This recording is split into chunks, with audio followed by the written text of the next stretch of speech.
Setelah pembentukan Pansus DPRD Kota Batam terkait pajak daerah, Pansus yang usai kunjungan kerja ke Bali terkait pajak online.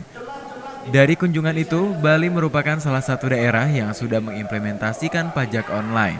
Atas dasar inilah Pansus DPRD Batam untuk melakukan kunker ke Pulau Dewata tersebut.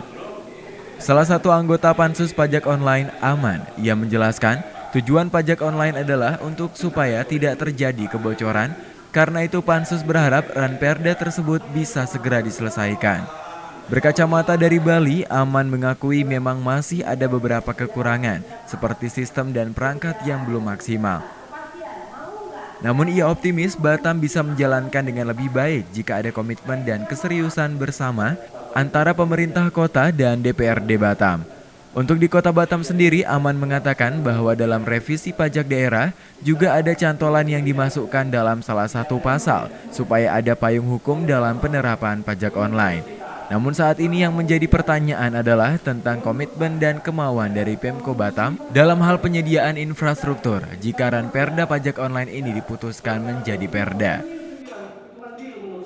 Oleh karena itu kita gesa, dan ini merupakan juga salah satu poin yang kita bahas di revisi pajak daerah ini, gitu kan? Dan ini kita cantolkan di salah satu pasalnya, ya, agar ada payung hukum kita untuk menerapkan pajak online ini. Namun kemudian tentu yang harus diberikan pemerintah Kota Batam adalah setelah perda ini diputuskan menjadi perda nanti dan sudah ada payung hukum pajak online, maka bagaimana persiapan terkait dengan perangkat-perangkat pajak online itu sendiri. Nah, oleh karenanya dengan kebijakan, keinginan kita untuk menerapkan itu, saat ini harusnya pemerintah Kota Batam juga harus mempersiapkan diri dari sisi SDM-nya, dari sisi perangkatnya, sehingga betul-betul di awal tahun 2016 ini sudah bisa diimplementasikan di Kota Batam, agar pajak-pajak selama ini yang menjadi loss, kemudian ke depan setelah penerapan pajak online ini tidak loss, sehingga terjadi peningkatan yang signifikan terkait dengan pendapatan asli daerah Kota Batam. Terkait sasaran pajak online, Aman menyebut bahwa memang untuk tahap awal, tidak semua sektor yang akan dilakukan pemungutan pajak secara online. Namun yang penting adalah bahwa pajak yang dipungut punya potensi untuk ditarik. Ya, terkait dengan persiapan, mengawali, tentu mungkin hal-hal yang menurut kita PAD-nya itu cukup bisa ditingkatkan dengan signifikan.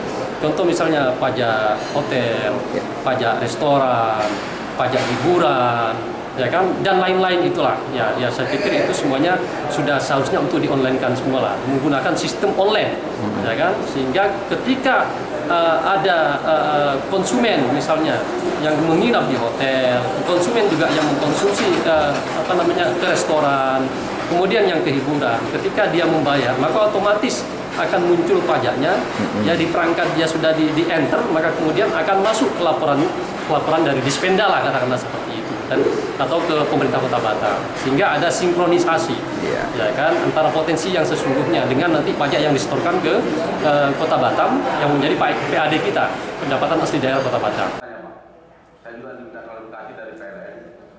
Dari Batam Kota, Teguh Joko Lismanto, BCN TV melaporkan.